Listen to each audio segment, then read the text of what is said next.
What would you say to some women that, what they're currently doing becomes their identity? It's a little hard to pivot or do something different because then they lose that identity. I think it's hard to say don't put your identity into one thing, right? Because, for a career, for example, or for a relationship, for example, I mean, putting it all, saying that your identity rests on that one thing is a lot of pressure, right? And we know, like, even the best jobs, things happen and sometimes you lose that job or something, something out of your control, sometimes the relationship just doesn't work out. I throw caution in the wind to put your identity attached to one thing, one thing that also can be taken away at any point. Welcome to the Self-Care Goddess podcast, where healing stories, practical self-care strategies, and science-backed tools to regulate stress, feel calm, grounded, and energized come together to help you reclaim your vitality. I'm your host, Rita Savoya, holistic nutritionist, trauma-informed breathwork coach, and founder of Breathwork Barista. This podcast is for women who are ready to restore their energy and radiance, reconnect with their bodies, reawaken their inner power, and redefine self-care as a way of being.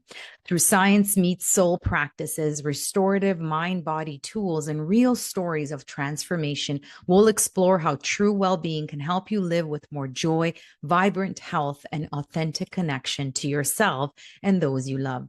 Take a deep breath in, let it go, and let's begin. Hello, and welcome to another episode of the Self-Care Goddess podcast with today's UpliftHER Leadership Series segment.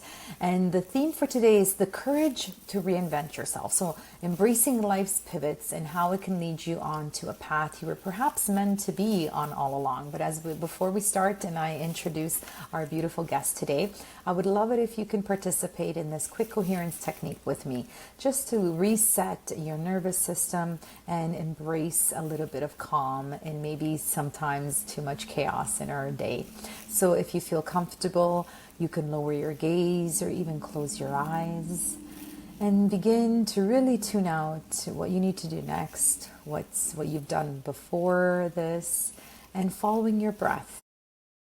Breathing a little slower, slower than usual, a little deeper than usual, and just allowing the inhales to help you to expand the belly area. And then when you exhale, I invite you to exhale very gently, very slowly through the mouth with a gentle sigh.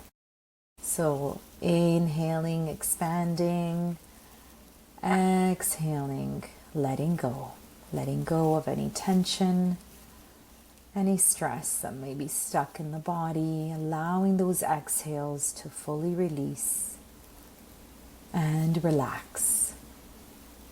Relaxing your jaw, relaxing your shoulders away from your ears, and again, relaxing any part of your body that is calling for a little more love in today. Maybe you might be feeling some tension, just allowing those exhales to help you soften. I invite you now to channel those beautiful, deep, slow inhales and exhales into the area of the heart.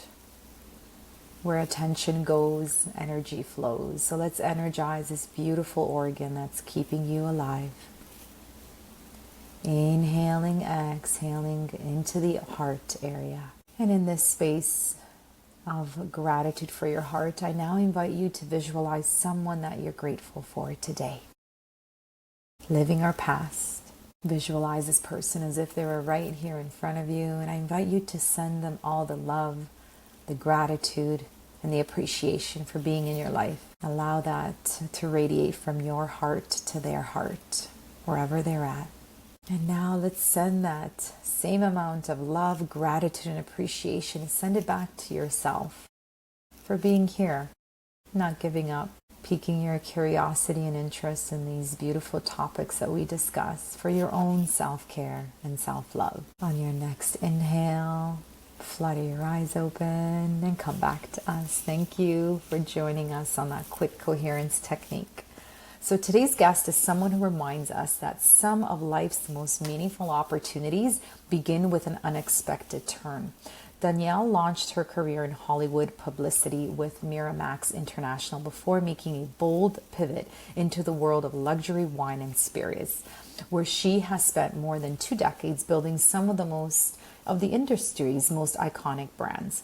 Throughout her career, Danielle has embraced reinvention, not only professionally but personally, believing that growth often begins the moment you're willing to say yes to a new chapter. Whether navigating career changes, relationships, or life's inevitable surprises, she encourages others to approach each transition with curiosity, courage, and a sense of adventure. In 2025, Danielle added author to her resume with the release of A Wine Lover's Guide to Parenting, a witty and heartfelt look at family life inspired by her experiences as a devoted aunt and keen observer of life's beautifully imperfect moments.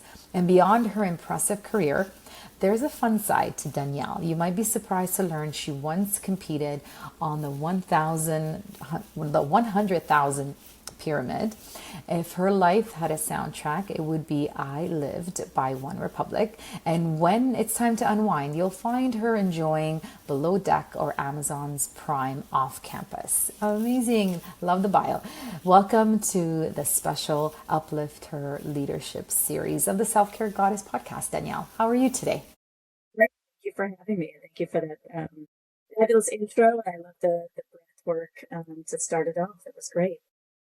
Thank you so much. Yes, a lot of our guests participate in that and they're like, wow, I've never started a podcast in this way. Well, it is such a beautiful, quick way. We're literally not even 2 minutes. So tell me a little bit more. So your career has taken some incredible turns, from Hollywood publicity to luxury wine and spirits and now becoming an author.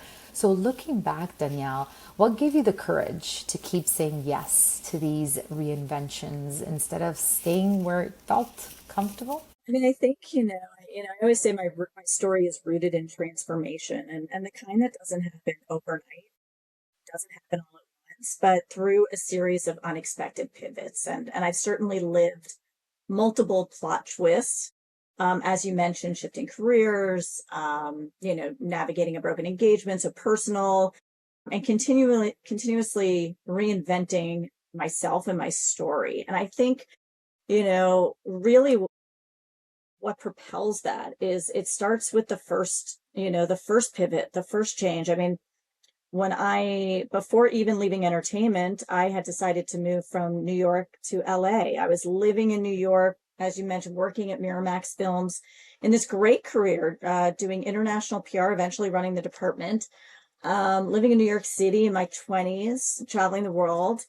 And while all my friends were, it was nearing 30, while all my friends were starting to go that route of have to be married by this age and have kids by this age, I just sort of paused and said, wait, I'm not quite ready for this just yet. I'm really enjoying all this travel that I'm doing for work. There's more I want to see. I travel a lot to LA for work, and wait, I really love Los Angeles. And if I'm ever going to give it a try, now's the time to do it before I'm married with kids. So that was my first big step, moving from New York to LA and leaving my cush job at Miramax to explore something else. And so, I think, when you start with one change, one pivot, even whether it's small or big, I think it just starts to show you how resilient you are, and it builds up your arsenal, of confidence, or, and it's important that you listen to that, you heed that lesson, like, wow, I'm taking this step. And sometimes those steps don't even work out, right? But that's okay. Even if it doesn't work out, just recognizing that you had the courage to take that first step is really what continues to build you up and build up your confidence, to know that when another pivot in the road or fork in the road comes your way, you can do it. You're your biggest champion, to be like, hey, I did this before. It may or may not have worked out, but let's try this other thing again. Let's do something else. I love that. That's very, very inspiring for sure. And what would you say to some women that, what they're currently doing becomes their identity? And so it's a little hard to pivot or do something different, because then they lose that identity.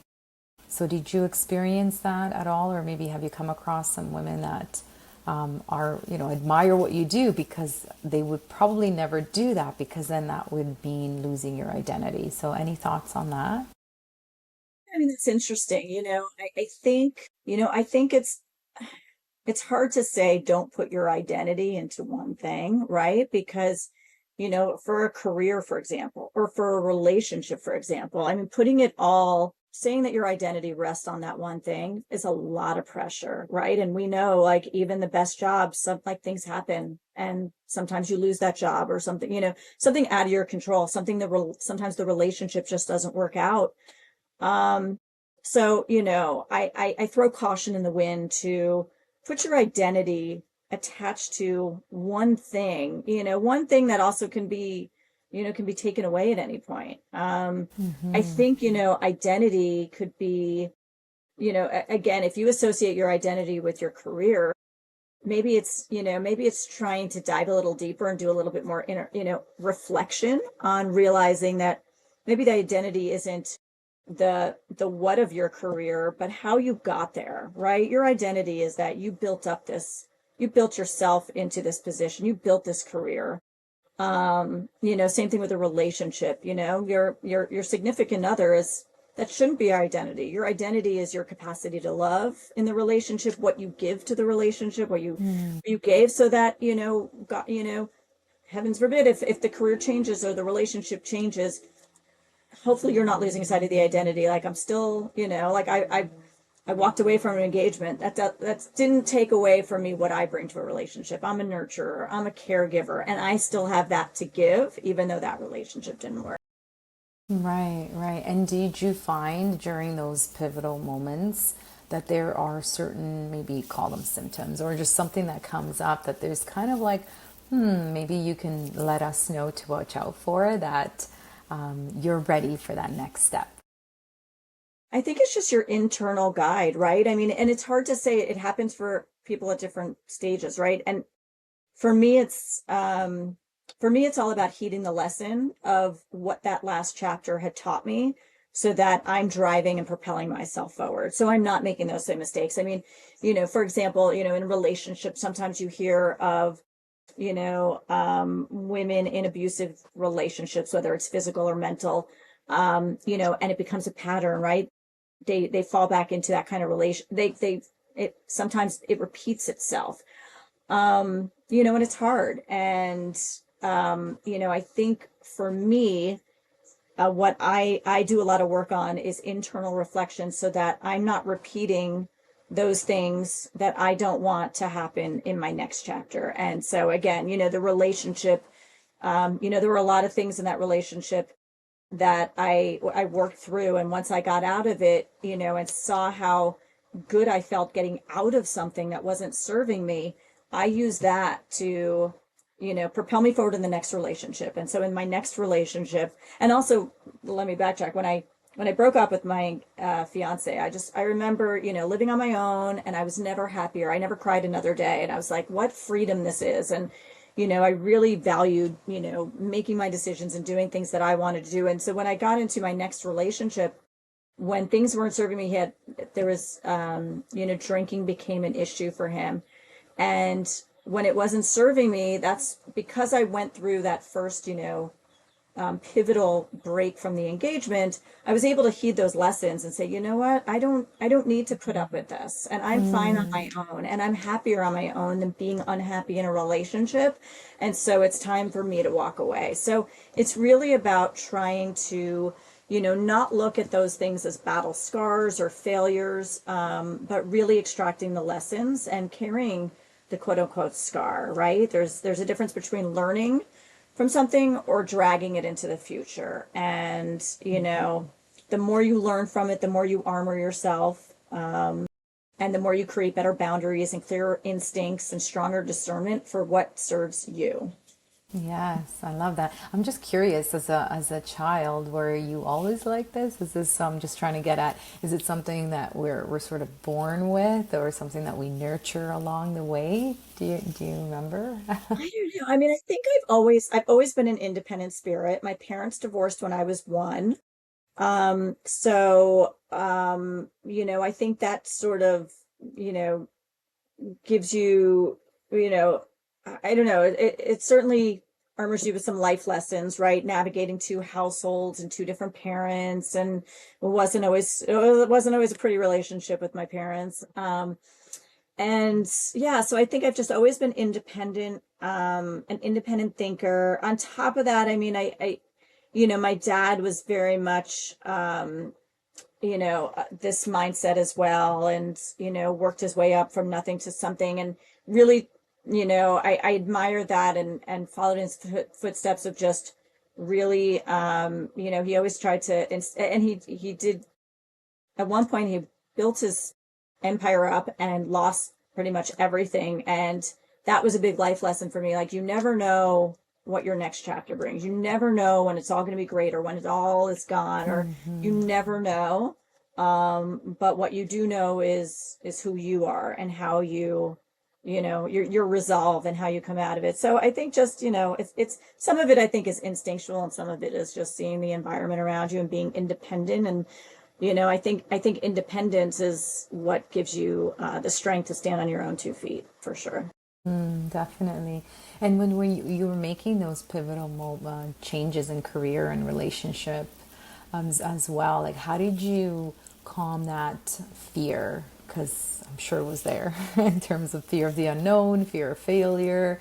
How did you give us some tips on how to do that? Because I think that's, for me, it would be that. It's like, oh, I don't know what's going to happen next. And we're actually very similar. I also called off on engagement, and it would have been so much easier to stay and obviously go through with everything, as opposed to breaking it off. But for me, it was a values thing. The values were not aligned, in alignment. And it's just like, and also going back to your point, I lived, I got a taste of what it was to be single and to be happy and to be on my own. It's just like, if anyone's going to be in my life, they have to augment that happiness, not take away from it. So I hear you when you say that. And yeah, any. Yeah, and so Vilma, I mean, it's actually made it. I mean, I'm 52 now. I mean, I love love. I hope to meet somebody, again. But yeah, it makes it harder too, but that's a beautiful thing, right? The more you love yourself and the more comfortable you are, it gives you that discernment, right? The crap I put up with in my 20s, not so cute. And, I don't know. I mean, to answer your question, it's actually like several prongs to this. Like, so when I switched out of entertainment into wine and spirits, okay, that was a big shift in career. Um, I moved to LA. There were no studio jobs. I worked at a PR firm representing the talent. I knew that wasn't my journey. That just wasn't for me. No disrespect to personal publicists. That's not my avenue. And I ended up also like taking a job at what I quickly realized was a very toxic work environment. I mean, the first day I walked in, 3 publicists were like in their office crying. And I was like, what did I get myself into? So that was one kind of lesson for me was, in all my time at Miramax, I was there for 6+ years. Sure, I was living in New York City in my 20s. Did I go out the night before and wake up the next morning being like, oh, wish I didn't have to go to work? But there's never a day when I was at Miramax where I had that anxiety inducing pit in my stomach, like, oh, I really don't want to go to work. When I was at this PR agency, in the 3 months I worked there, I had multiple mornings where I was like, it almost felt like I had an ulcer. I was like, I don't want to go into work. And so I quit without having another job, which is very unlike me. I'm very type A. And so, part of that was naivety, right? I was late 20s, didn't have a mortgage, didn't have family, didn't have anything to worry about. And it was just sort of a little naivety that I'll be fine. I'll figure it out. I've moved from New York to LA. Like I said, you build up your arsenal of believing in yourself that you can do it. So some of it was naivety. Some of it is just, as I said, you're building up the confidence in yourself. But then as you continue to get older, right, and it's harder to, make those transitions, especially, like I said, breaking off an engagement in my late 30s, when now I'm like faced with the possibility that motherhood might not happen for me, and this life that I thought I had planned, might not be what I imagined.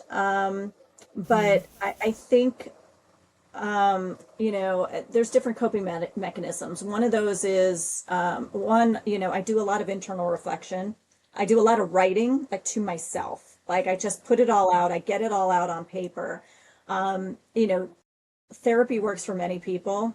There's nothing wrong with therapy. I tried therapy once and I was lying to my therapist and I was like, this is not how it's supposed to be, you know, but the whole idea of therapy is they're not giving you, you know, they're not telling you the solution. The idea is to get you talking so it brings it up to the surface and you hear it for yourself, right? So that's what Mm-hmm. writing did for me. And so that's what, you know, like in talking about the engagement, sure, I could, you know, look at, oh God, I might not be a mother, or I might not be, I try not to focus on what's not happening. And I really focused on what wasn't serving me in the relationship, right? He said he would have kids. He ultimately didn't want any more because he has two from a first marriage.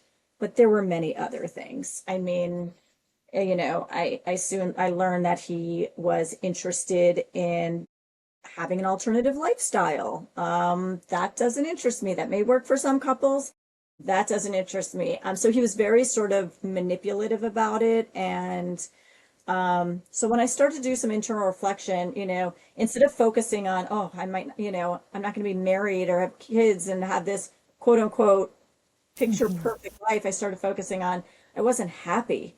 And I realized I was like, this isn't going to be a marriage that lasts. So why embark on it in the Mm-hmm. first place? Because you know, I realized I was so unhappy in the relationship and felt so lonely in the relationship.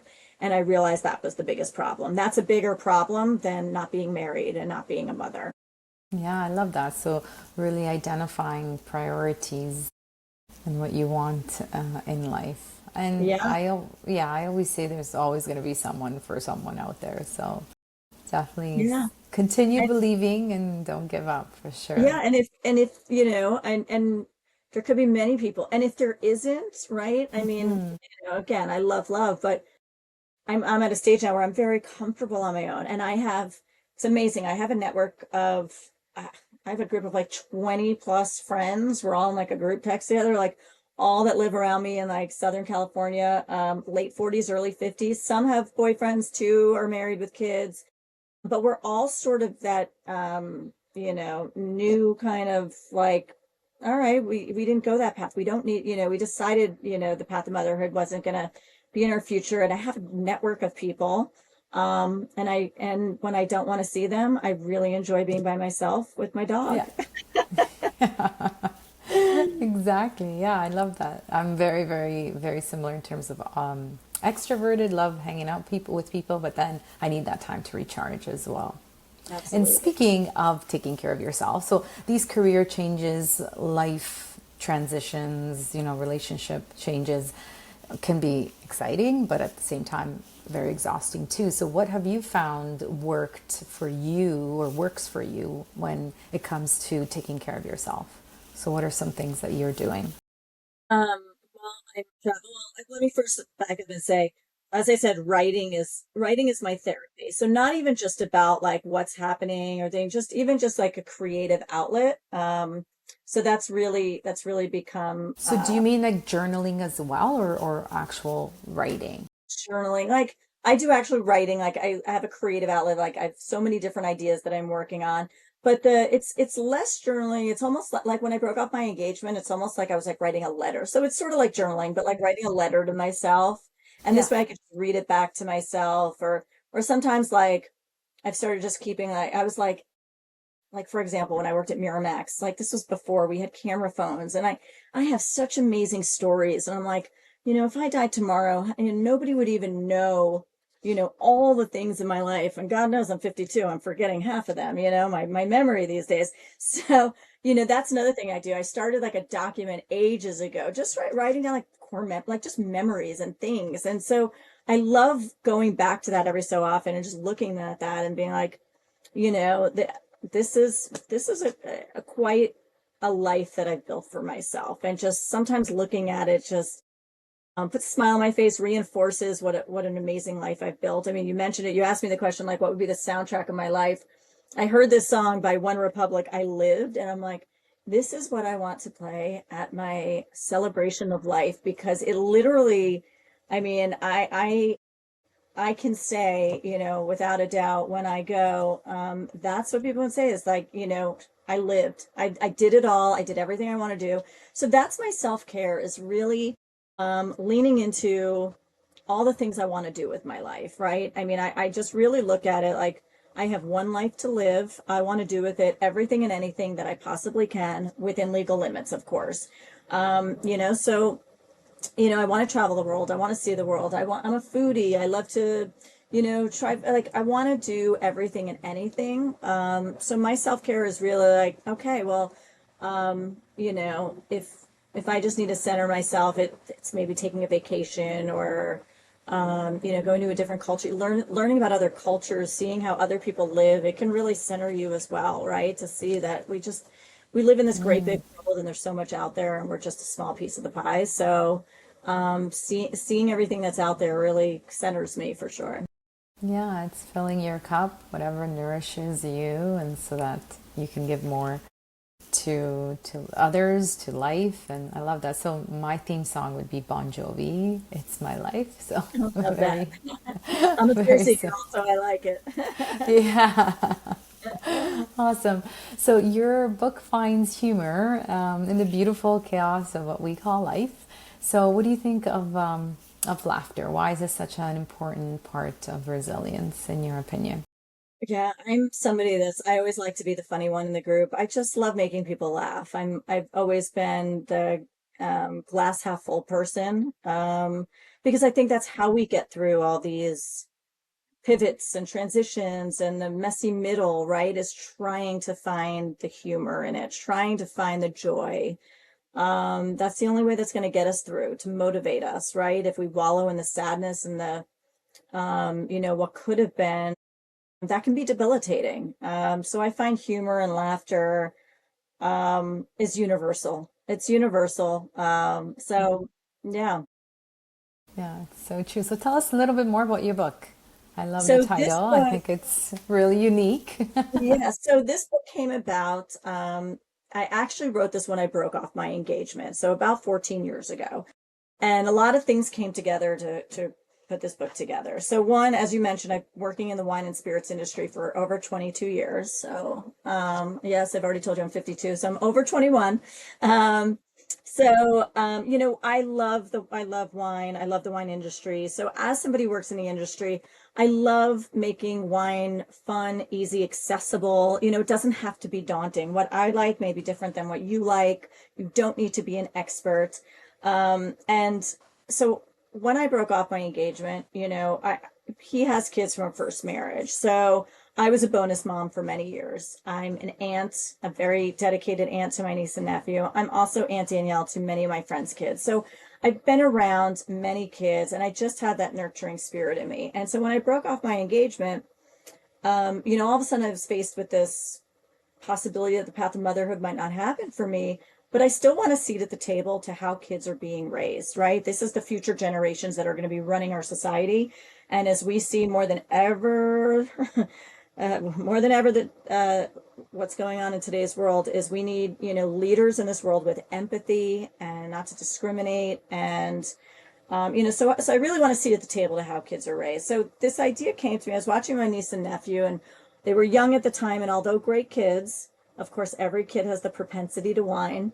And they were whining about something. And I said, no, Aunt Danielle drinks wine. She doesn't listen to wine. And so this all came together. And I said, oh, you know what? There's a lot of fun parallels between wine terminology and just basic human decency, human behavior. And right at the time, a book came out from Adam Mansbach called Go the F to Sleep. So it opened the door to this new genre of sort of adult children's book. So it's written like a children's book. It's illustrated, it rhymes, but it's all about raising your kids well to wine terminology. And every time I use a wine term, it gives the definition.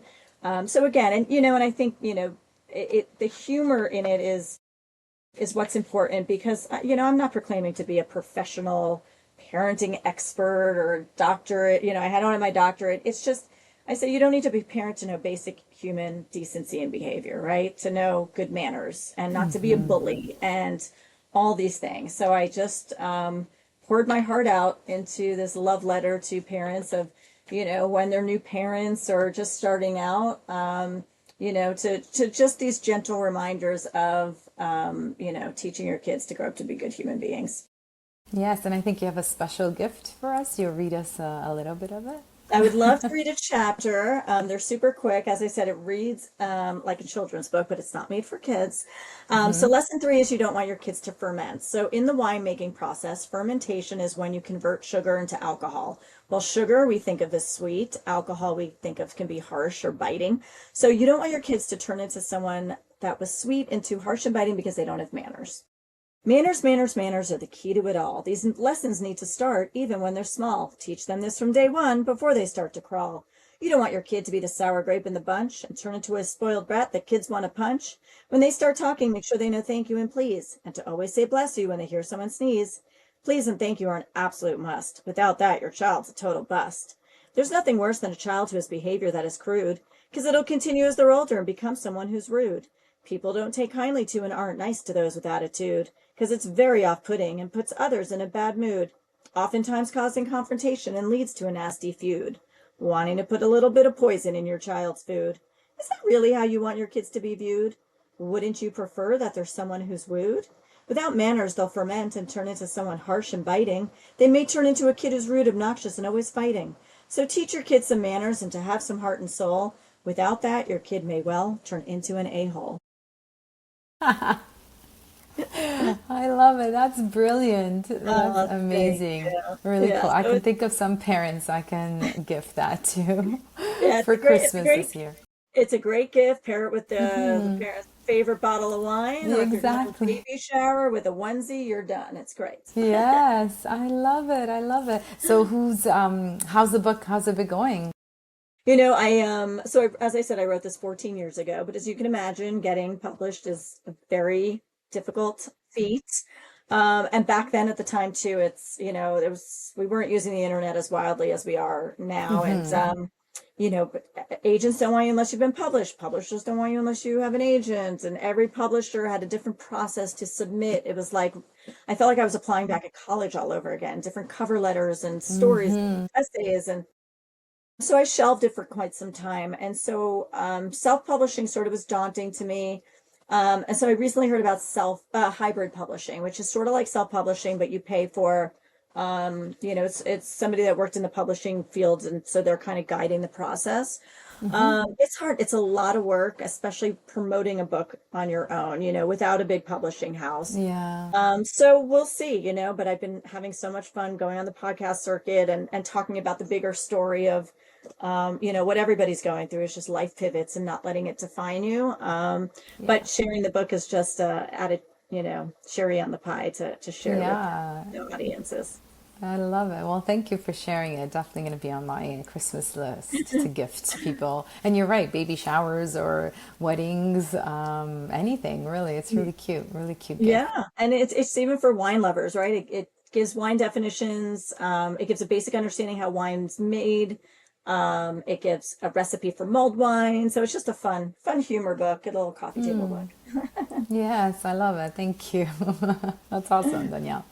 So looking back, was there a chapter in your life that initially felt a little bit of a setback, but then ultimately it was one of the greatest gifts that probably happened for you? I'm just curious. I think, when I left entertainment, when I left PR, and so it's two things, when I left the career pivot, it wasn't necessarily that it was a setback, but there were no studio jobs at the time, and I fell into this job in wine and spirits thinking it'd be temporary. And it was a big step back. It was a very entry level role. I took a major pay decrease, but I was like, oh, I'll just do this until I figure out what it is that I want to do when I grow up. But I quickly saw that it's a great industry. I was working at Bacardi USA for over 10 years, which is an amazing company representing great brands. Now I've been with Moet Hennessy. I just celebrated 12 years, hope to retire with them.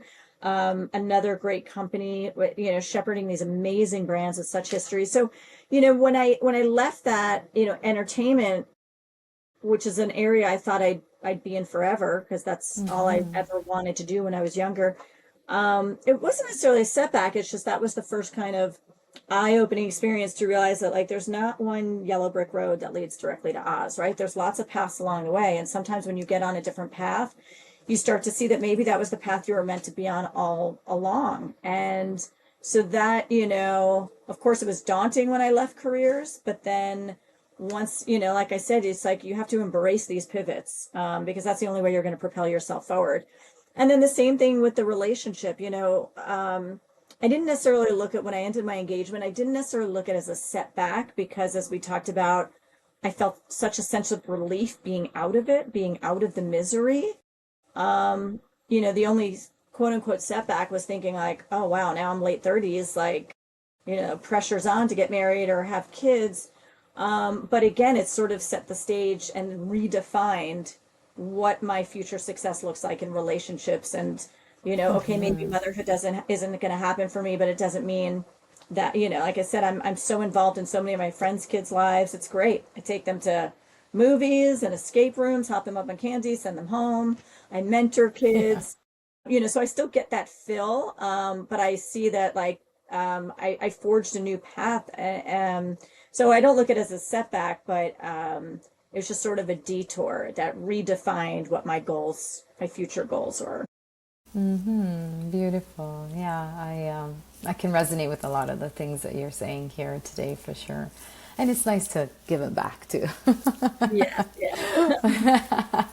So this is a really nice segue into my next question. Has your definition of success changed over the years? And if so, like what does success mean to you today? Yeah, I mean, obviously success can be tangible and right. I mean, building a successful career is a priority for me because I want to, I'm dealing right now with an elder mom who is now who didn't prepare for her future. And my sister and I are navigating this right now. So, success is tangible. I want to build, success in my career and set myself up for retirement and all that. But no, success, yeah, it's redefined for me. More importantly, success has been about happiness, less about the tangible. Obviously, having the tangible, successful career and building up money can help with, going on vacations and going to see the world and doing those things. But success has really been redefined in my own personal happiness. And that's what I learned from, namely the relationship space as well. Like I wasn't happy, but I was happy when I broke it off. And so for me, success is really at the pinnacle of it is my happiness. That is my greatest success is my happiness and my kindness to others. That's the greatest success that I can measure for myself. Beautiful. And I was going to actually ask you, how are you measuring that happiness? Is it how energized? I mean, you look great. You're glowing. You look beautiful. Don't look 52, that's for sure. So keep doing whatever it is that you're doing. So how do you measure that happiness? I think it is in checking things off my bucket list, right? Like accomplishing the things that I want to do that's making me feel accomplished, traveling to a new country, or like you said, like when I was a kid, I loved game shows. I was like, I want to be in a game show. Check that off the list. Went on $100,000 pyramid, trying to check everything off the list. That for me, that's measures success. And then, as I said, like, doing good, giving back. That's a big measure of my success. Like I mentor kids. I love doing charity stuff, donating. For me, that's a successful life is building your happiness and then gifting that to others as well. Beautiful. So if someone's listening right now or watching and knows that they're standing at this edge of this new chapter, right? They're right there. They know they need to pivot, but they're afraid. That fear is kicking in, whatever it is, emotional, physical, that mental, imposter syndrome, whatever it is, to take that first step. What would you say to them?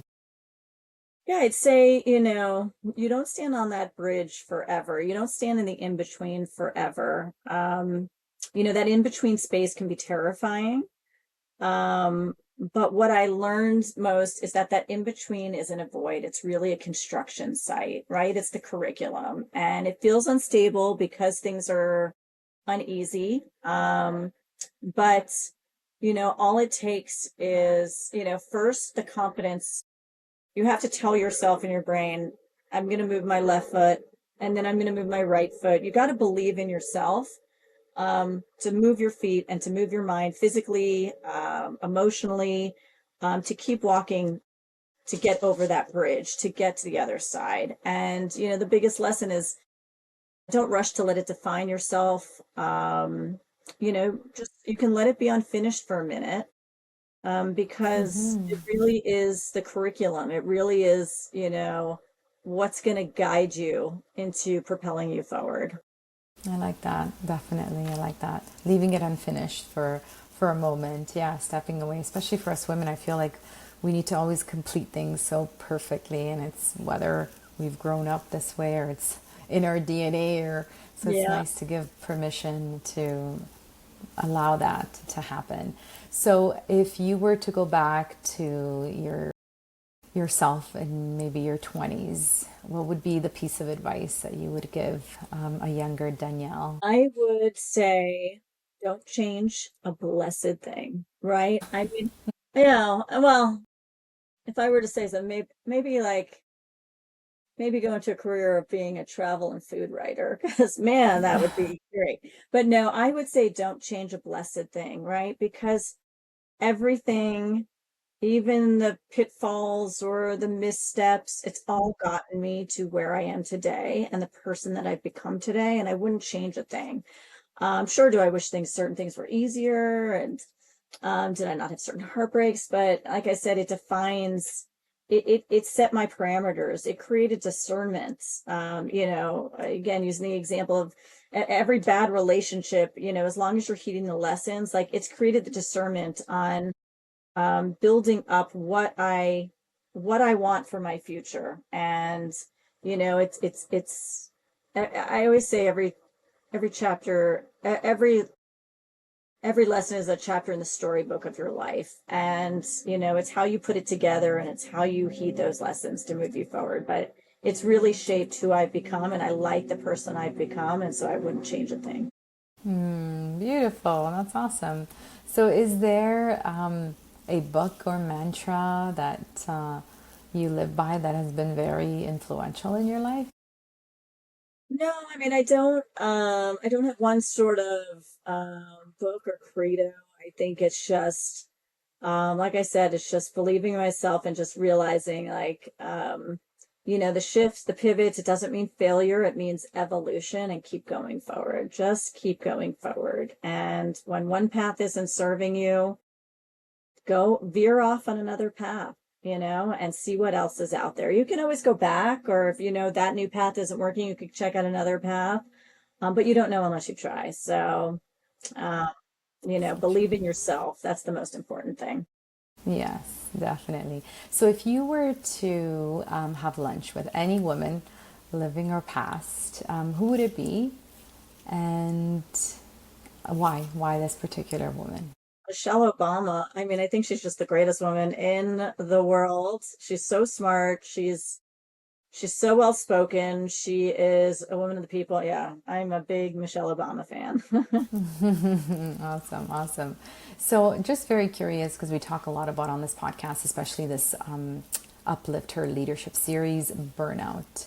In this whole experience of pivoting and changing and embracing the change, have you ever experienced burnout? And if so, what are some of the symptoms that we can look out for? I haven't, knock wood, I haven't experienced full burnout. Of course, I've had feelings of being overwhelmed, but that's where you just need to listen to yourself, listen to your body, listen, because when you are in that stage, in that frazzled state, it's hard to get out of it. So, it's all about taking a beat, doing what you need to do to recenter yourself. Is it taking a day off? Is it taking a week off? Is it staying home? Is it going, taking yourself on a vacation? Whatever you need to do to center yourself and just,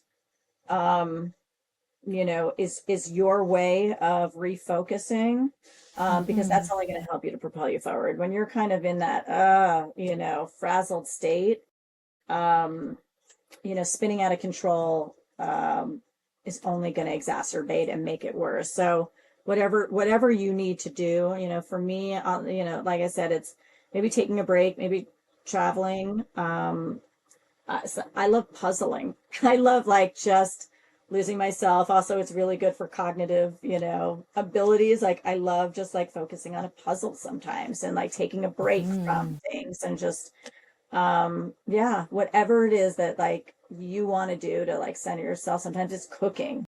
But yeah, the important thing is to listen to your brain and your body and to know that you need to step away to, recenter yourself to come back better. Yeah, and interrupt that pattern that's obviously dragging you and making you exhausted. And yeah, sometimes I literally just, if I don't know what I'm doing, just go for a walk in nature. Yeah. And that interrupts that brain, that mental looping that goes on a lot. And nature is just such a beautiful way to reset. So I love how you said that word.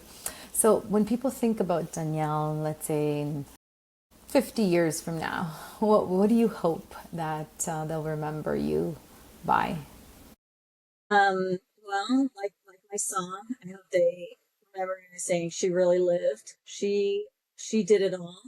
But I really hope that they remember me as someone that made them laugh and that was kind. I think there's, like I said, kindness is a lost art, especially in this day and age. I always want to be remembered as a kind, trusting person. I think I agree with you. It's making a comeback. I do feel like a lot more people are aware of it, that we're not as kind as we used to be. And yeah, sometimes all it really takes is a smile. So, Absolutely.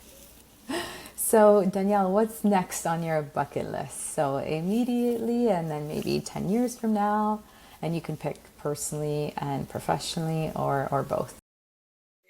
Well, I continue writing. In the second iteration of the Wine Lover's Guide to Parenting, I'm doing a whiskey lover's guide to dog breeds. But I hope to work with a publisher on that because, I have a full-time job and promoting a book is another full-time job. So it's a lot. And, but I also have other writing projects. I mean, I have like this fantastic novel idea. So that I look at as my future life of retirement. I want to spend writing and puzzling and cooking and baking and traveling the world. I'd love to live in Europe half the year. And yeah, those are our big goals, is to set myself up for a good retirement. And in the short term, just continue to thrive in my career. And like I said, I hope to stay with and retire with Moet Hennessy. It's a fantastic career. So I hope to continue to move up the ranks within the organization. And while I'm doing that, it's all about planning my next trip, where I can go next, and what part of the world I can check off my list to see next. Yeah, for sure. Sorry, the next book is, what's it called? A Whiskey Lover's Guide to Dog Breeds. And this is about? So it's about, the different types of dog breeds and what their whiskey profile would be. What their whiskey match would be. Yes. Yeah, so interesting. And again, I have some friends who they're just dog lovers, would love that, and they like whiskey, so that's awesome. Yeah, So I just cool. love How do you? I love this idea of doing these just fun humor books. Like I said, I love to make people laugh, so I love a good fun humor book that's just like a conversational coffee table book. Yeah, how do you come up with these ideas? I'm just curious. I don't know. I have like a very active imagination. So, I mean, I have lots of ideas. Like, the novel I want to write, it's like a fantastic story about a serial killer. So it's like way at the other end of the spectrum. But yeah, sometimes I just have these ideas and I let them flow, and I love that. Well, we'd love to have you back, so do keep us posted Thank and you. let us know how it's going for sure. So we're just going to wrap up this conversation with some rapid fire questions. So don't overthink them. Whatever is coming up, whatever comes up to you for you. So one word to describe you as a leader. Thoughtful. If your leadership style were a dance move, what would it be? Oh God, that's an interesting one. A dance move. I don't. Or you can just make them dance. Just describe the dance move. Samba. Morning person or night owl? Sort of both, but definitely a morning person. Really, and more so as I get older. But I've always been a morning person. Even in my 20s, if I stayed out late, I was still up by like 6 or 7. Internal body clock Oh, up and wow. go. Yeah, wow, wow. So coffee, tea, or something else? Coffee in the morning, then wine at night. What's your favorite wine? Oh, that's like asking what my favorite child is. No, it really depends on my mood, the season. I mean, it's summer, so I love a lot of like crisp whites. I love a Sancerre, Mm-hmm. something Black Chablis. But if I'm going out to dinner and having, steak or meat, I like a red. Yeah, it really depends on my mood or my meal. What are your thoughts on non-alcoholic wine? A lot of people obviously are looking for healthier options. So I love that companies are creating options for people that don't want to, have alcoholic wines. It's great. Yeah. Yeah, that's so true. Okay, mountains or ocean? Well, I'll say oceans, although I'm terrified. Like I prefer oceans over like a mountain hiking vacation, but I'm terrified now of the ocean with everything we hear. So I'm a pool person, but I like the beach. So yeah, beach vacation. Okay. Pizza or pasta? Oh, that's hard. That's really hard because I really love them both, but I would say lean pizza. Okay, so if you were a kitchen appliance, which one would you be and why? I have an hour place, like little oven that's a toaster, that's an air fryer, that's a baker, that's a roaster. I would be that because I feel like I'm a jack of all trades.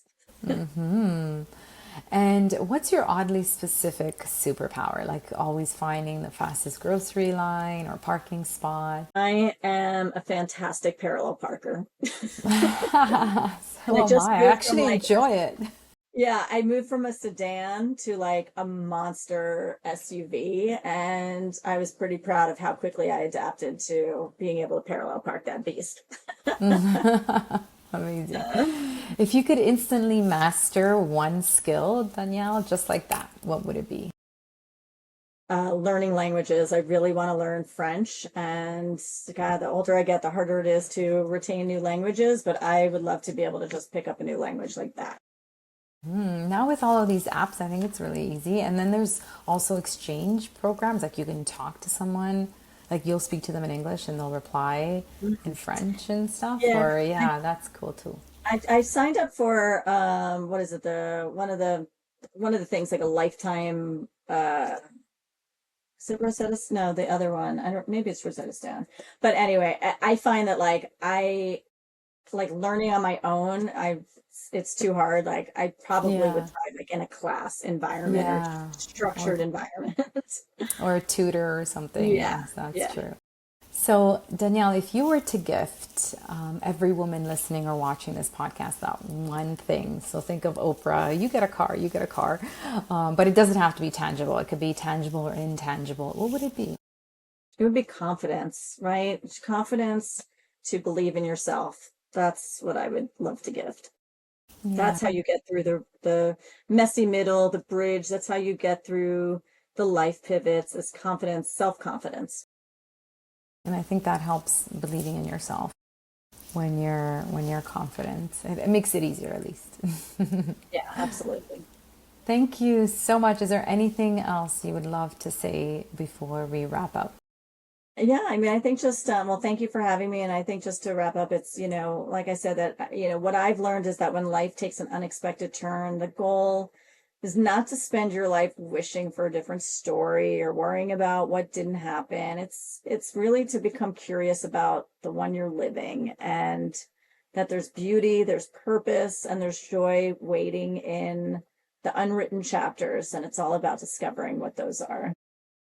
Oh, that's so beautiful. It's such a beautiful way to end this amazing conversation, reminding us to stay in the present moment, and deal with whatever's coming at you in this present moment with the incredible experiences, wisdom, and tools that we've acquired throughout life, and not giving up and keep believing in yourself with lots of beautiful confidence. So thank you so much for taking the time out of your busy day to share your journey and your incredible golden nuggets that you have shared with us today. And I look forward to more of your books and definitely staying in touch. We would love to have you back. Have a beautiful day, Thanks so Danielle. much. And thanks for having me on your fantastic podcast, and look forward to joining you again sometime. Thank you. Have a beautiful day. Bye. Thank you for tuning in to the Self-Care Goddess podcast. If today's episode inspired you, share it with another woman who's ready to reclaim her vitality and lead from within. To continue your journey, be sure to subscribe, leave a review, and connect with me on ritasavoya.com. Until next time, remember, self-care isn't selfish, it's your superpower. Take a deep breath in, exhale, and keep rising. Ciao for now.